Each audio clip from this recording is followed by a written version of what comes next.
नमस्कार, मैं हूं निखिल और आप देख रहे हैं डेजर्ट टाइम्स आपकी आवाज। आपको पता होगा कि पिछले कुछ समय पहले हमने लगातार आदर्श क्रेडिट कोऑपरेटिव सोसाइटी से जुड़े तमाम जो पीड़ित लोग हैं जिन्होंने उस पर पैसा लगाया था, वो चाहे फिर बिहार से हो, चाहे उत्तर प्रदेश से हो, चाहे वो मध्य प्रदेश हो, गुजरात हो, राजस्थान हो, जम्मू कश्मीर हो, हिमाचल हो। आज फिर मुझे एक फ़ोन आया सोलन हिमाचल से वर्टिका जी का। वर्टिका जी की दिक्कत ये है कि कुछ समय पहले इनकी मदर को कैंसर हुआ, तो एक बड़ा पैसा उस बीमारी के इलाज में खर्च हुआ।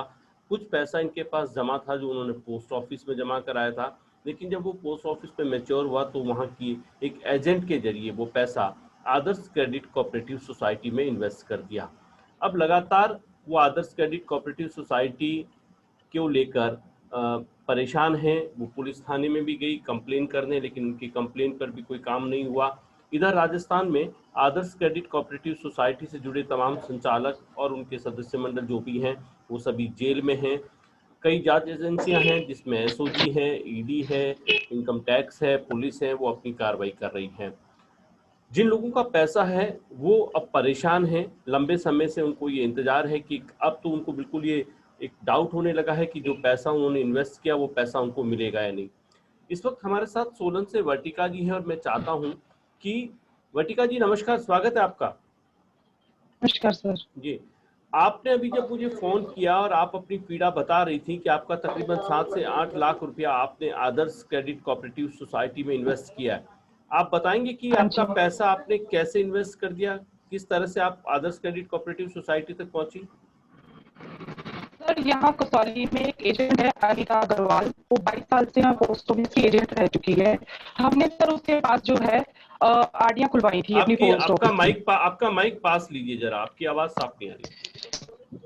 सर हमने पोस्ट ऑफिस में एजेंट है अनीता अग्रवाल, उसके पास सर हमने अपनी आरडियां खुलवाई थी पोस्ट ऑफिस की। जी, सर उसने हमें बोला 2016 में उसने हमारे को बोला कि सोलन के अंदर एक पोस्ट ऑफिस की ब्रांच खुली है, स्पेशल विडोज लेडीज के लिए है। उसमें जो है 10.5% ब्याज मिल रहा है, तो आप अपना पैसा जो है वहां इन्वेस्ट कर दीजिए और वहां आपको पोस्ट ऑफिस से ज्यादा ब्याज मिलेगा। तो सर वो एजेंट थी पोस्ट ऑफिस की और उसके पास हमारी आरडियां थी। तो सर उसने मेरी जैसे जैसे आरडियां मैच्योर हुई वो आरडियां वहां से निकाली और उनको पोस्ट ऑफिस के माध्यम से वो सोसाइटी में इन्वेस्ट कर दिया। और सर मेरी एक 2.5 लाख की एफडी थी जो मैंने बड़ौदा बैंक में करवाई थी। सर उसने वो भी निकलवाई और वो निकलवा के वहां पे सोसाइटी में जो है वो एडजस्ट करवा दी और हमें बोला कि आपका पैसा सेफ है। और पोस्ट ऑफिस की ब्रांच है वो। और सर पोस्ट ऑफिस में कसौली पोस्ट ऑफिस में उसका बैनर भी लगाया गया। पोस्ट ऑफिस में सोसाइटी का बैनर लगा हुआ था। जब हमने पूछा वहां पे कि ये बैनर पोस्ट ऑफिस में जो लगा है, तो उसने बोला कि भी ये पोस्ट ऑफिस की ब्रांच है ना, इसलिए ये बैनर जो है पोस्ट ऑफिस में लगा है। तो काफी लेडीज ने उसके संपर्क में, काफी लेडीज आई जो भी उसके साथ पोस्ट अच्छा, ऑफिस के मतलब माध्यम से आपका जिनके वो कहने का एजेंट। मतलब ये है कि सरकारी पोस्ट ऑफिस के अंदर भी एक प्राइवेट सोसाइटी का बैनर लगा था बोर्ड लगाया गया था। ताकि हाँ लोगों जी। को ये यकीन हो जाए कि आदर्श क्रेडिट कोऑपरेटिव सोसाइटी और इस पोस्ट ऑफिस का आपस में कोई लिंक है। हाँ जी सर। जी, लिंक है हमें पूरा। और आप भी उसी वजह से आकर्षित हो गई जब आपने पोस्ट ऑफिस में वो बैनर देखा आदर्श सोसाइटी का।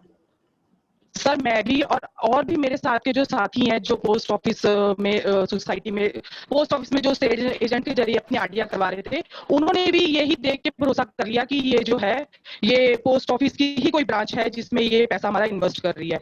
सर वो 22 साल से जो है 22 साल से उस पोस्ट ऑफिस में एजेंट बनी हुई है।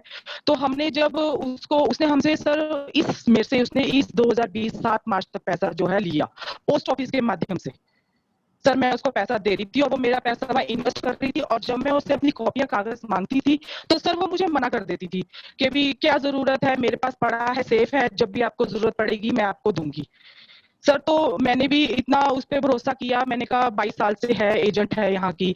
तो सर मैंने भी उस पर भरोसा करके मैंने भी रहने दिया। सर जब अचानक मुझे 6 तारीख को मैं अपनी शॉप के बाहर बैठी थी तो वहां पे कोई पोस्ट ऑफिस की एक एजेंट आके बैठी हुई थी। तो वो जो है अपना पैसा जैसे उसके जो आगे होंगे उसने बंदे, उनसे वो पैसा लेने आई थी अपना पोस्ट ऑफिस का।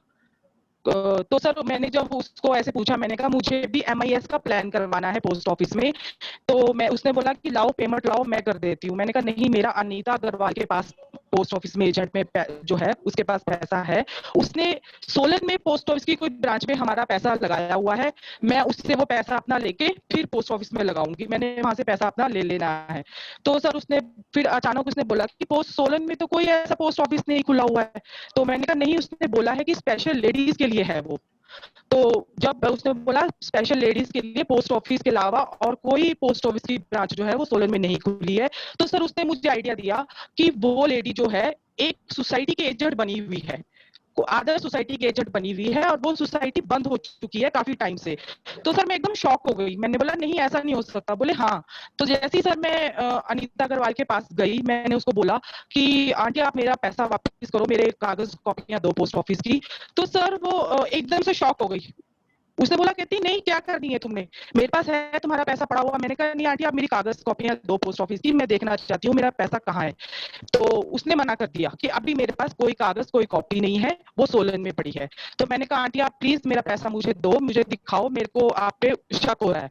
तो वो बिल्कुल सर उसने इतना कॉन्फिडेंस में हमें लिया, तो मुझे बोलती है नहीं नहीं लोग तो झूठ बोल रहे हैं, मैं आपको बोल रही हूँ ना, मैं 22 साल से यहाँ रह रही हूँ, मैं पोस्ट ऑफिस की एजेंट हूँ, तो मैं ऐसा काम नहीं करूंगी लोकल बंदों के साथ। तो सर मैंने उसको बोला कि ठीक है आंटी आप मेरे कॉपीज दो, मेरी जो आपने एफडियां बनाई हैं वो एफडीओ के वाउचेस दो। तो सर वो बिल्कुल शॉक हो गई, उसने कुछ नहीं दिया। तो सर ऐसे ही मैंने फिर ऊपर आई मार्केट में, मैंने 3-4 लोगों के संपर्क में आई। यहाँ पर एक फैटी साहब है, मैंने उनसे पता किया, उनकी शॉप है यहाँ पे, रेस्टोरेंट है उनका अपना। मैंने उनसे पता किया, मैंने कहा सर आपने कोई अनीता अग्रवाल के पास कुछ कोई पैसा कहीं पोस्ट ऑफिस के माध्यम से जमा कराया है किसी सोसाइटी में?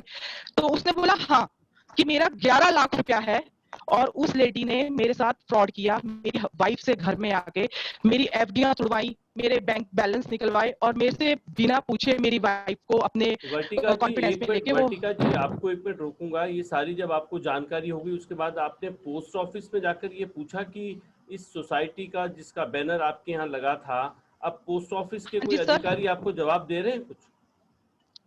सर मैंने पोस्ट ऑफिस में जाके पूछा, तो पोस्ट मास्टर ने बोला कि इसके बारे में हमें कोई जानकारी नहीं है।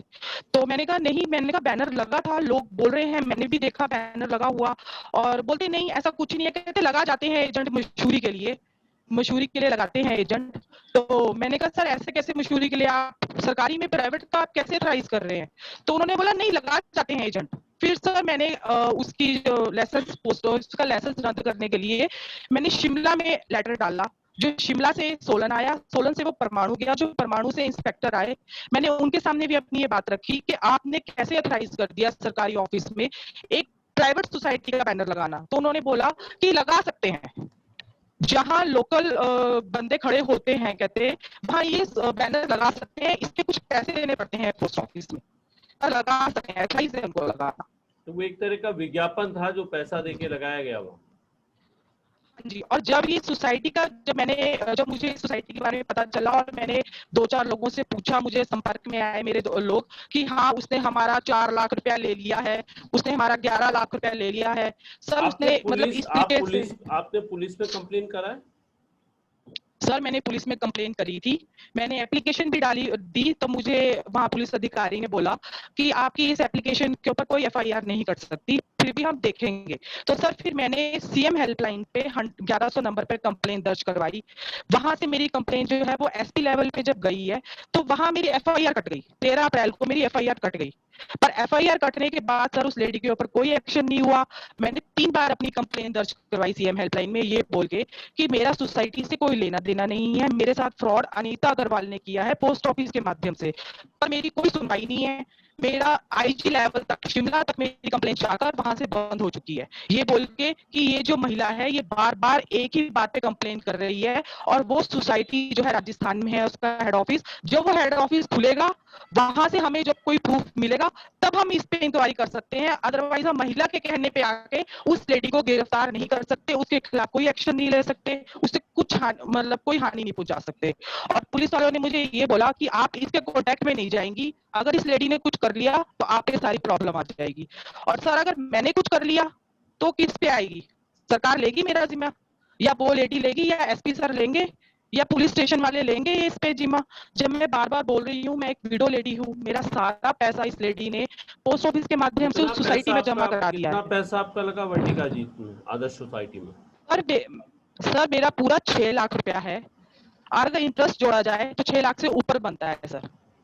4,85,000 की तो सर मेरी एफडियां हैं जो उसने मेरी यहाँ से छुड़वा के सोसाइटी में लगाई हैं।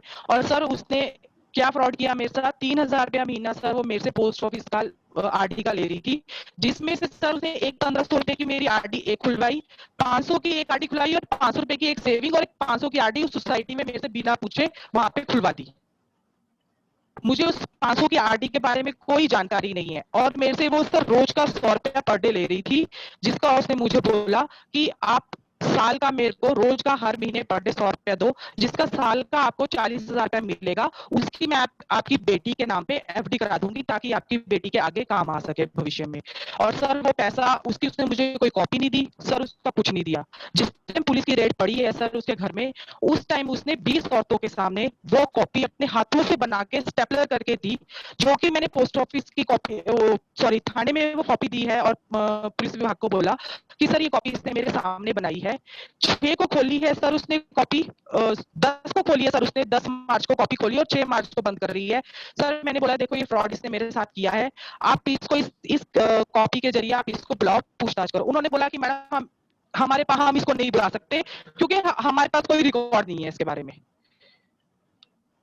तो उन्होंने उसको ना हाथ लगाया ना कुछ किया। वर्टिका जी मैं आपको बता देता हूँ, हमने इससे पहले भी तमाम आदर्श हाँ पीड़ित जी, के जो लोगों के फोन हमें आते हैं हमारे स्टूडियो में, हम कोशिश करते हैं कि उनकी बात को उन जिम्मेदार लोगों हाँ तक जी, पहुंचा दें, ताकि कहीं कहीं अगर इन जिम्मेदारों तक अभी भी आप जब हमसे बात कर रही हैं, ये लाइव डिबेट अगर कहीं हाँ जी, जिम्मेदार लोग देख रहे होंगे, कुछ एजेंसीज के हाँ जो जी, जिम्मेदार हैं, सरकार के जो जिम्मेदार हैं, अगर वो देख रहे हैं और उनको हाँ जी, लगता है कि कहीं कहीं कोई फैसला होगा, फिलवक्त इस पूरे मामले में अभी जांच विचाराधीन है, इस पे जांच चल रही है, इस सोसाइटी के हाँ जी, संचालक जेल में हैं।